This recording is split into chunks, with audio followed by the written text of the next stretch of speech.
ছোট্ট জিরাফটির মা বাবা দুজনেই ছিল লম্বা গলার জিরাফ, কিন্তু তাদের বাচ্চাটার গলা ছিল অনেক ছোট। সে লাফিয়ে লাফিয়ে পাতা খেতে চাইতো, কিন্তু যতই চেষ্টা করে তার ছোট্ট গলা দিয়ে পাতা ছোঁয়া সম্ভব হতো না। রাগে হতাশ হয়ে সে মাটিতে পা ঠুকতে লাগলো। ঠিক তখনই মা একটা পাতা ছিঁড়ে এনে তার সামনে ধরলো। বাচ্চাটা মুখ খুলতেই মা পাতাটা আরো উপরে তুলে ধরলো। ছোট্ট জিরাফটি তার গলা যতদূর পারে উঠালো, আর একটু হলেই ধরতে পেত। হঠাৎ মা নিজেই পাতাটা মুখে ভরে নিল আর নিজের বাচ্চাকে দেখে হাসলো। ঠিক সেই সময় জঙ্গলে এক ঝড় হাওয়া বয়ে গেল। একটা পাতা উড়ে এসে মাটির দিকে নামতে লাগলো। ছোট্ট জিরাফটা খুশিতে পাতার পিছনে দৌড় দিল। যখনই ধরতে যাবে ঠিক তখনই বাবা ফু দিয়ে পাতাটা আরো দূরে উড়িয়ে দিল।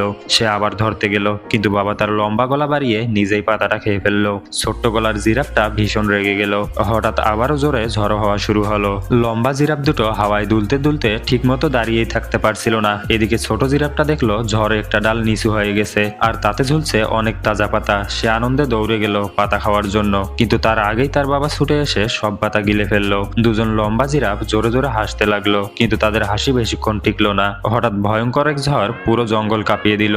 এত শক্তিশালী বাতাসে লম্বা জিরাফ দুটো পায়ের উপর দাঁড়াতেই পারলো না। তারা গড়াগড়ি খেতে খেতে বলের মতো উড়ে যেতে লাগলো। গাছগুলো ঝড়ে নিচের দিকে আরো বেশি নুয়ে পড়লো। আর সেই সুযোগে ছোট্ট গলার জিরাফটা অবশেষে পেল তার জীবনের সবচেয়ে মজার ভোজ, তাজা নরম আর সুস্বাদু পাতা।